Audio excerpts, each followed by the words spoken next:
Singer বিলের পাশে দক্ষিণ পাশ, পূর্ব পাশ এবং উত্তর পাশে চতুর্দিকে ভূমিহীন জমি ভাঙিয়ে ফসলি জমি নামে 3 ফসলি জমি ভাঙিয়ে নিয়ে যাইতেছে। এরশাদ নামে সে একটা লোক, ছাত্রলীগের নেতা, সে যত নিষেধ করা সে বন্ধ করে না। কি করে এখানে? সে পুকুর বালি বিক্রি করে। আচ্ছা, প্রথম সিঙ্গার বিলের দক্ষিণ পাশে এবং উত্তর পাশে, দক্ষিণ পাশে, পূর্ব পাশে চতুর্দিকে এরশাদ নামে একটা লোক এখানে একটা পুকুর কেটে সে বালি বিক্রি করে এবং চতুর্দিকে 3 ফসলি জমি আমাদের ভাঙিয়ে সব নষ্ট করতেছে। সে তার যতভাবে নিষেধ করা হয় সে বন্ধ করে না। সে আরো দিনে বন্ধ করে, রাত্রে চুরি করে কাটে। আর সাইডে বলকের মাঝখানে পুষ্করিটা করতেছে, হয়তো চতুর্থ সাইডে ক্ষতি হচ্ছে।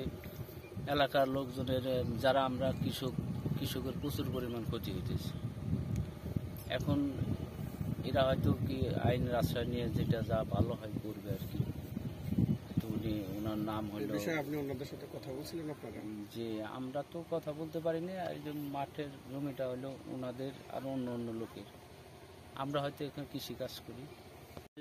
দক্ষিণ পাশে, উত্তর পাশে, পূর্ব পাশে আমরা যে মাঠে জমি চাষ করি, এই জমির এই পুষ্কুনি কাটাতে আমাদের মেলা ক্ষতি হচ্ছে এবং তারে অনেকবার নিষেধ করা হয়েছে, সে মানে না।